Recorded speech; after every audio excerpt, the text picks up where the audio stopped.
Welcome to the Australian Finance Podcast, a podcast for people who want to learn more about their personal finances and get the most from their money.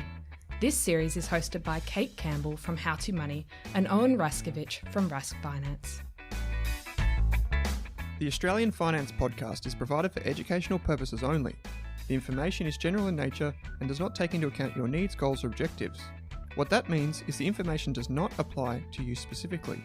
So consider getting the advice of a licensed and trusted professional before acting on the information. Hi Owen, and welcome back to the Australian Finance Podcast. Thanks for having me, Kate. What are we talking about today? Today we're talking about something that's really important and doesn't have to necessarily mean a lot of money: investing in yourself. Ooh, okay. This sounds interesting. Yes. Investing in yourself. So is this like take $1 out of your pocket, put it in your other pocket, or a little bit different? A little bit different. Okay. It might mean taking an hour out of your day to actually learn something or read something that's going to grow your skill set. It doesn't have to be a financial transaction. It can just be a time transaction. So you're actually paying yourself with time. Cool. So like you're saying listen to this podcast at least once a week. Yes. Well, This is a form of investing in yourself. Yes, it is indeed. I like it. I think podcasts are a great way to learn. And we both love using podcasts to learn, and that's a free way to invest in yourself. There's plenty of great podcasts out there. Okay, so let's just back it up a bit. What is investing in yourself, and how does it work? Like, why would someone consider doing it? I think often we leave school, we leave uni with a set skill set, and they've given us some skills, but they haven't given us everything. We've got a few tools in our toolbox. That seems kind of lame, but you've got to actually develop more skills and then actually turn the current skills you have into more valuable skills. So if you want to progress throughout your career, you're going to be learning things on the job, but to actually progress faster, to get that next pay rise, to change career directions, you're actually going to have to put in some work on the side, whether that be an hour or day or doing a course or something like that, to keep upskilling yourself and becoming a more valuable employee and being able to do more things. Yeah, I think that's a really good way to frame it, like in terms of like career progression. Like there's table stakes, or like things, if you want to become you want to get into a certain role in a certain industry, there's requirements, and you always see them on like the job ads, don't you? There's like what you need, and then there's like the nice to haves. Yeah, the desirable attributes. Yeah, and that can be, most of the time that's formal study or experience. So you kind of have to tick that box, but it doesn't have to stop there. It doesn't have to stop at school or university either. So we'll get to some ways that people can, I suppose, invest in themselves without forking out a lot of money to go and do an expensive course. So I think the key point here, for me at least, is that your knowledge snowballs and it compounds just as quick. And we talk about compounding a lot in terms of finances and not noticing it until it's already so big that it's compounding away in the background. The same thing with knowledge, right? As you get older, it does become harder to learn and retain things. Some people might disagree with that, but it's definitely easier to learn when you're younger. And like my argument for that is, there's a reason we study at the beginning of our lives and not at the end of it. Yeah. And the reason we study at the beginning is because we learn all these core, these core ideas about how the world works. And then as we get older and get experience, we can fill in the gaps and we can build upon that. So like basics like maths and that sort of stuff. If you didn't learn that until you're 70, you'd find it very tough. So the idea is that you get this core body of knowledge and then you work on it over time. And and you choose the direction you want to build it in. Yeah, exactly. And for me, it's, like you said it, an hour a day. So there doesn't have to be like sit down with your, put on your reading glasses and read a really dense book. It can be just listen to a podcast. It could be while you're in the car, while you're on the train, something like that. It could be reading a book. It could be reading, a magazine for your industry, whatever it might be. It's just about recognizing that you are the most important customer. Yeah. And, at the end of the day, you could work an extra hour, get $20, get $50, whatever you're on. But at the end of the day, does that help you in 5 or 10 years from today? Probably not as much as the hour you put aside. And I think so often we get caught up in spending time at work, spending time with family and friends and everything, and we don't actually spend any time investing in ourselves and our future. And it's just as simple as that hour a day, or going off and going to that meetup group and meeting some people in a different field and learning from them. That's quite a popular way. Or going to the library and getting a few books on different topics that you would never think about reading otherwise. So it's so easy nowadays. I think even with the internet, there's so many online courses, and it doesn't mean a $2,000 uni subject. Like Udemy, Khan Academy, Skillshare, they all have really cheap $20, $30. You can learn from someone who's an expert in whatever their area is, whether that's bread making, playing the ukulele, or Pythagoras theorem. It's all on there, and you can actually learn from people's experiences and grow. And it doesn't have to be the area that you're working on in your career. So you might be a data scientist and you're going to learn psychology in the evenings so you can improve the picture you can paint with the numbers. So that's one I've seen with a colleague of mine recently. But I think the skill you're putting effort into doesn't necessarily have to be related to your career. You might be trying to improve in music, and you're in law, just anything like that. It's just growing your ability to learn and developing your skill sets. Another thing also is a side hustle that's sort of become overdone recently. Everyone's writing about them, but just doing something on the side, even if you don't end up making any money, you learn a lot of skills from actually putting something together, whether it be how to sell a product, or how to write copy, or how to getting and talking to people in your community and things like that. And even volunteering, you learn a lot of skills as well. So if you're doing, whether it be an online course or you're actually getting out and doing something in your community, you're just building those skill sets, and you might not even realize. You mentioned Khan Academy just before. That's a free resource online, and you can get it on YouTube, or you can go to their website. And I used that website when I was studying postgraduate business analytics. And I found that the free courses on YouTube were better than the lecturers at my university. Yeah. So that's a free resource, right? And another one is YouTube. A lot of my days spent on YouTube or just using Google, because as an investor, I have to find out what companies do and have to research management and learn these core competencies to understand industries. The easiest way to do that is just go on YouTube and go like, what is, or subject explained, and it comes up, and it's such an easy way to learn something.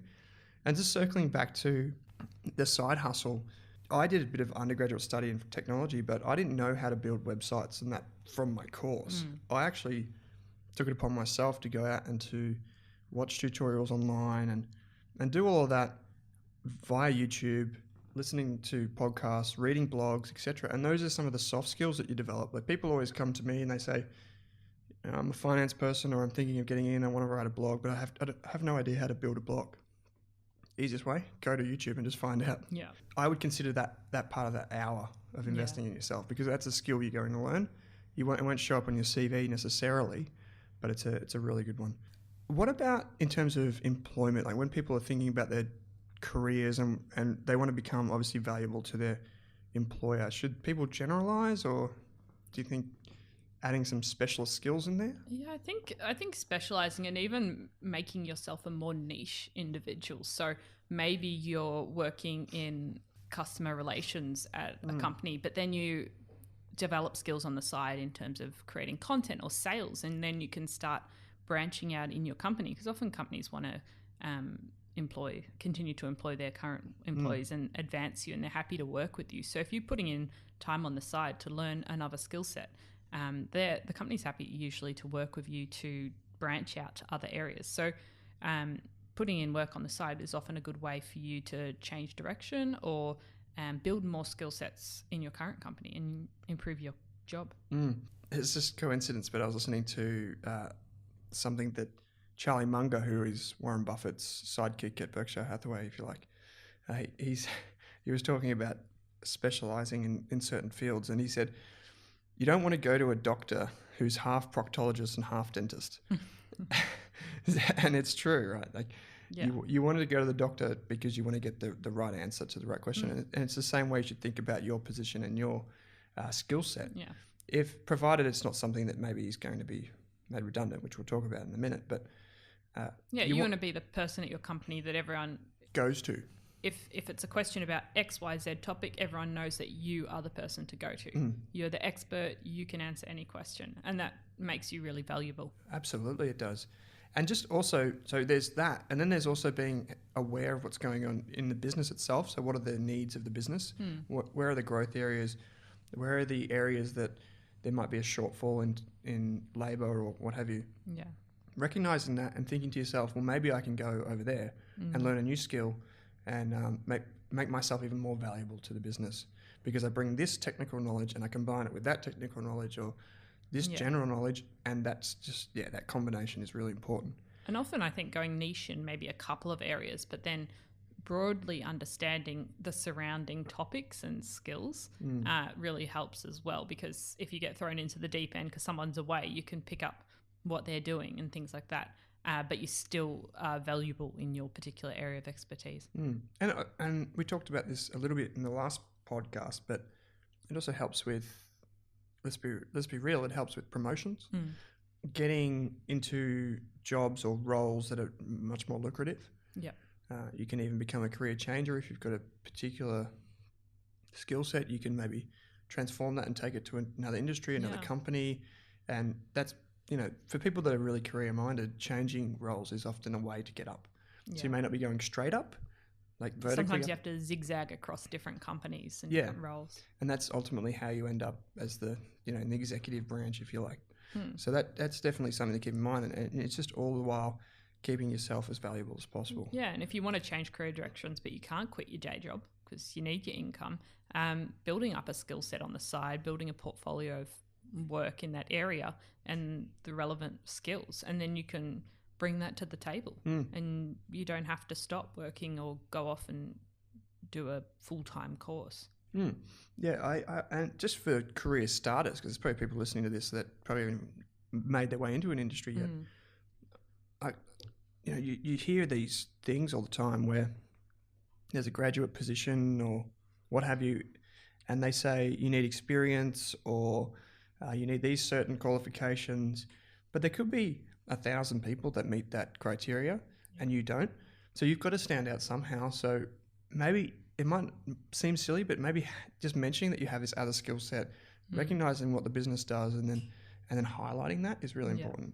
And that can sometimes make you stand out from the crowd. For sure, yeah, because that's, you're going to be a problem solver when you go into a business, and if you can bring some sort of skill set that might be valuable to them, you don't know what that is necessarily, just mention it. It's a really good one. And for most jobs, apart from some of the niche ones, they care more about your problem solving, your ability to get things done and innovate rather than that specific knowledge, so that those hard facts.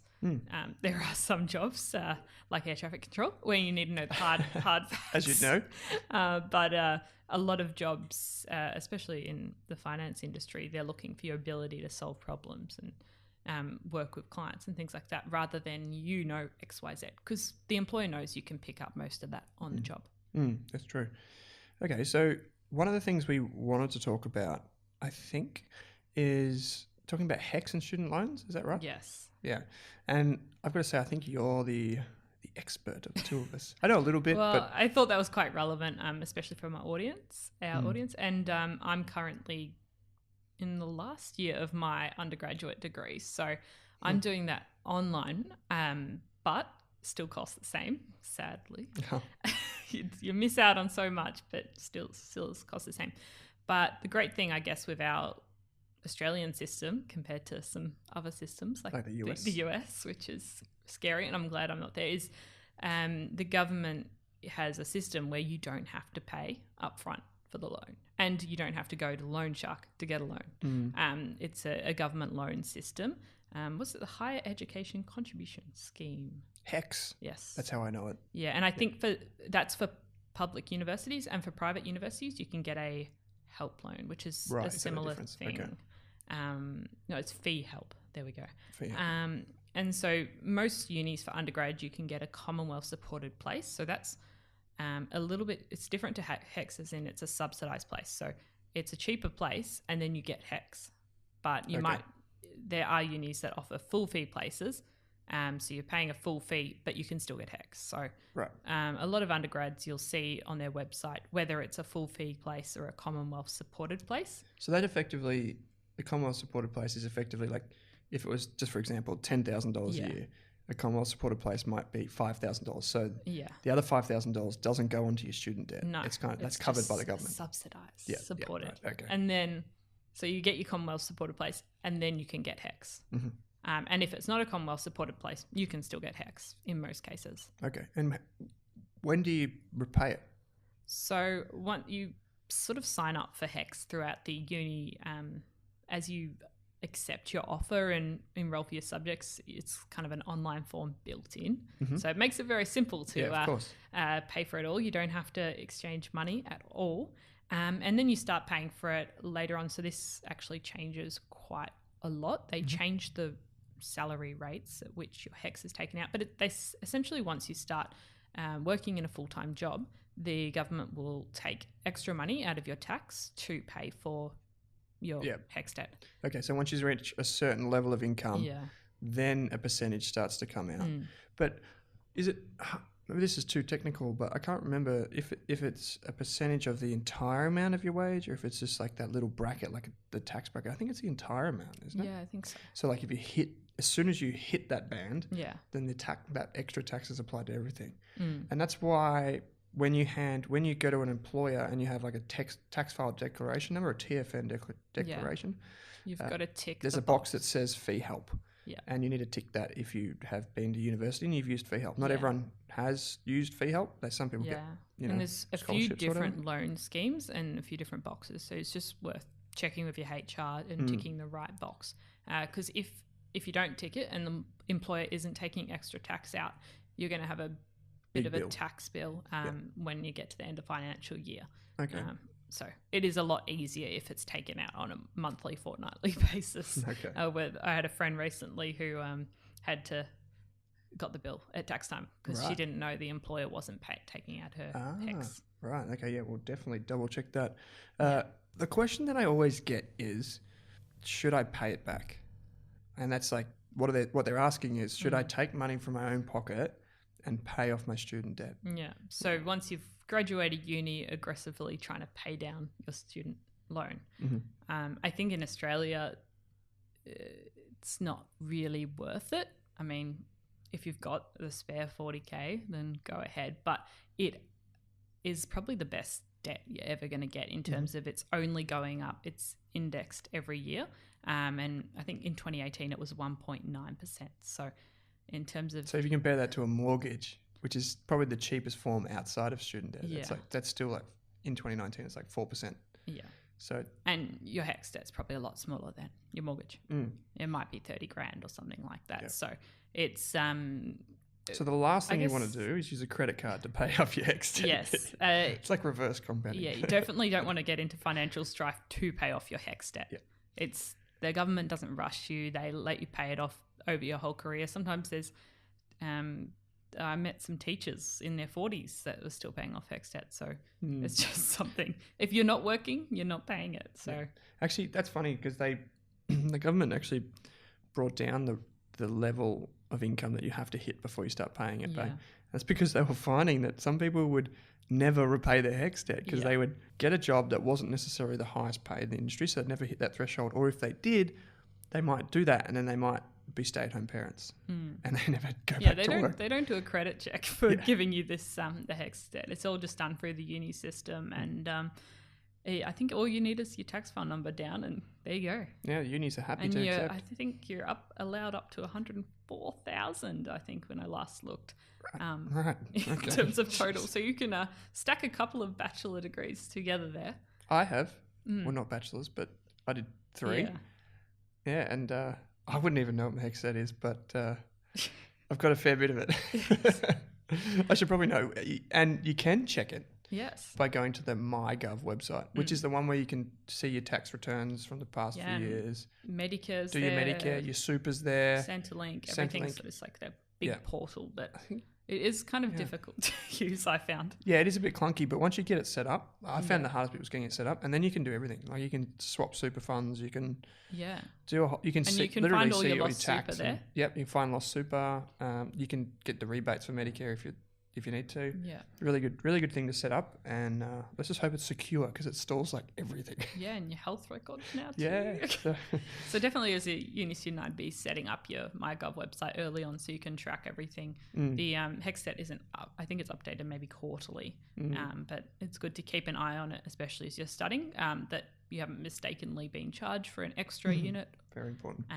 And a good thing to note is it's only been sort of recently put in, but if you're moving overseas, so if you're going for a year to work in a pub in London, you actually need to declare to the ATO via the MyGov login that you're leaving the country for 6. So if it's more than 6 months, you've actually got to let them know. Huh. And if you start earning Pub in over London. that, well, Yeah, that's a good one. Yeah. Oh, I like it. You might not be earning, if you're at a pub in London, you might not be earning over the minimum threshold to pay back your HECS.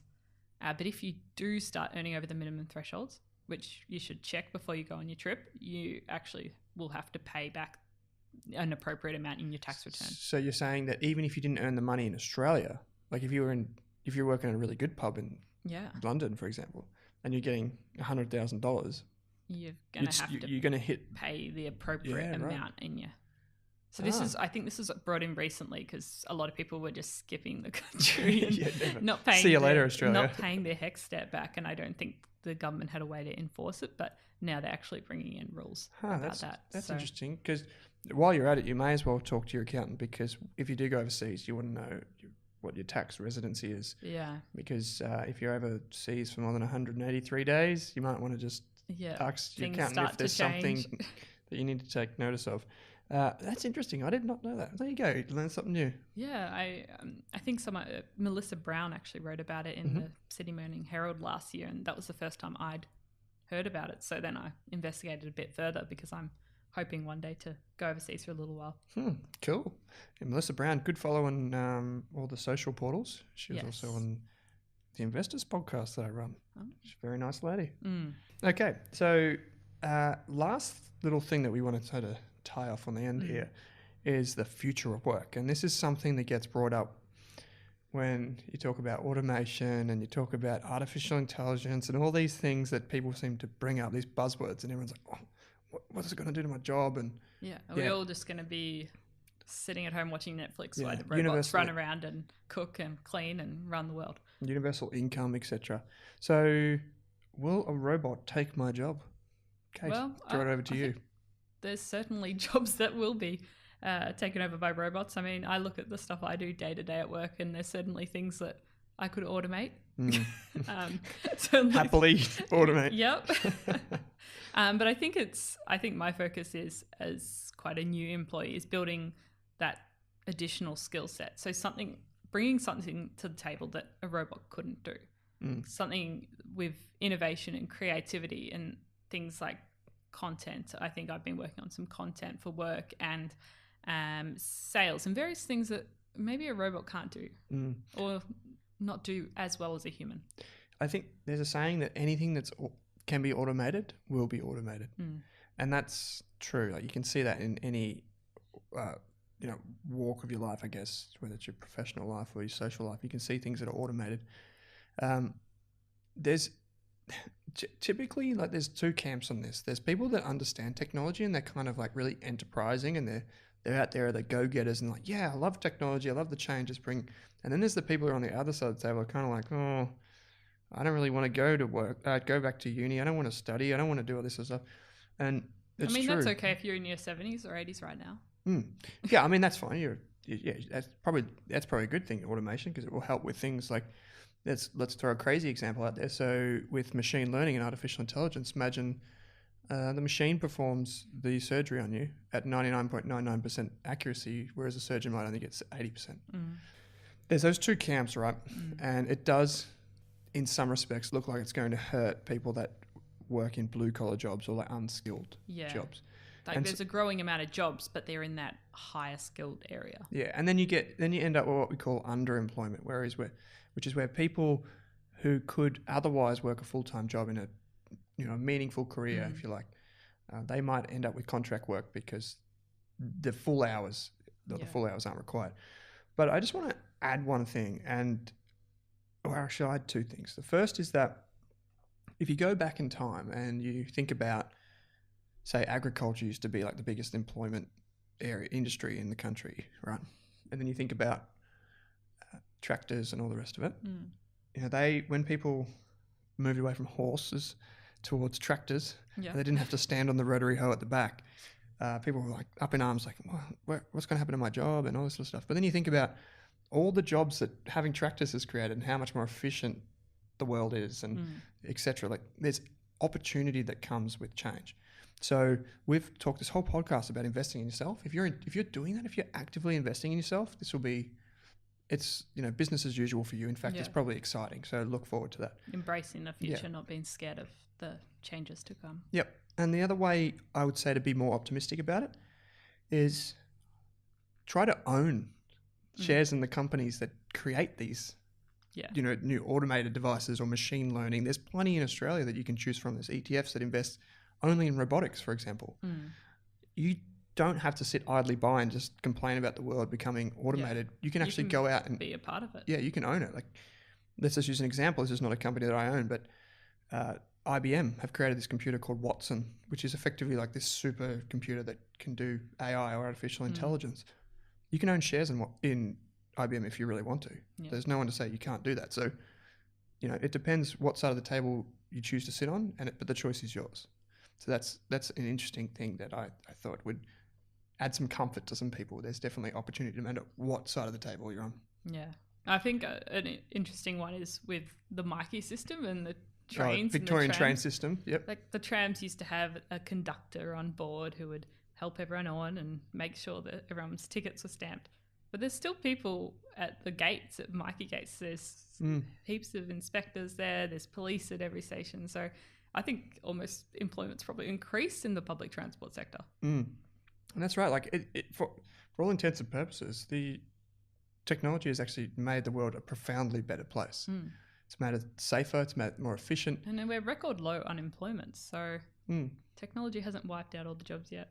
Yeah, maybe when we ebb and flow through the market cycle, to put some jargon in there, we might find that there's a few more disgruntled employees or redundancies going on. But yeah, I mean, that's another really good example of change can create opportunity. So just try and make sure you're prepared for it now. Make sure you're on the right side of the trend when it comes. So you've put in some of the ideas in the talking points here, and you've said that obviously preparing yourself financially. So we've talked about emergency funds, having all these things in place will help you if you do need to transition. Yeah, and just building a buffer up. So that's the most important thing, I guess, having your emergency fund. So you've got a buffer if your job does get taken by a robot. And if you're further down the line and you already have an investment portfolio, you might have some type of passive income coming in from your investments. It's not ideal to rely on them before you have to, but if you have some money put away, you might have a fair chunk in term deposits or some dividend paying shares or investment property. Those things can provide some support when times get a little tough. Anything else we want to cover off on that? I thought one interesting point is that the government does actually publish lists of the job shortage reports and things like that. Oh, cool. And there's lots of industries that publish the upcoming sort of in the next 10 years, we expect this field or this profession will grow by 20%. So if you're looking for some ideas, it's worth checking out those. I'll try and find some links and put them in the show notes. That's a really good point. It's like, again, just being on the right side of that trend. And I think personally, my personal belief is that if you are, in particular, this is applicable to young people, if you are in any of the STEM degrees or like that's your field. So when I say STEM, I mean sciences. So science, technology. Some people have adjusted it to STEAM now, putting arts in there to make arts. That's probably a counterpoint to move it all together. Yeah, the creative side is you can't replicate that, right? But mathematics, all those things are not changing. You meet actuarial scientists, for example. The modern day mathematician, if you like. They use more computers now than they ever have, but they're still the same, fulfill the same role. They've just made it easier on themselves. But if you can build that core body of knowledge, going back to that, and build upon that over time, I don't see it from the reason to worry about the robots. And just don't forget to invest in yourself with your time and sometimes your money. Yep, as we will say time and time again. Cool. All right. We'll end by saying, please send us your questions if you've got any. Yes, we'll have a Q&A episode coming up very soon. And Kate, where can our listeners find out more about you? I'm available on Twitter and Instagram at HowToMoneyAUS and www.howtomoney.online. And you can find me at Owen Rask on Twitter and on the www.raskfinance.com website, where you can also see the show notes and lodge a question. Cool. The future is out there. Oh, here it is. Way to sign off. Get my up reference in there.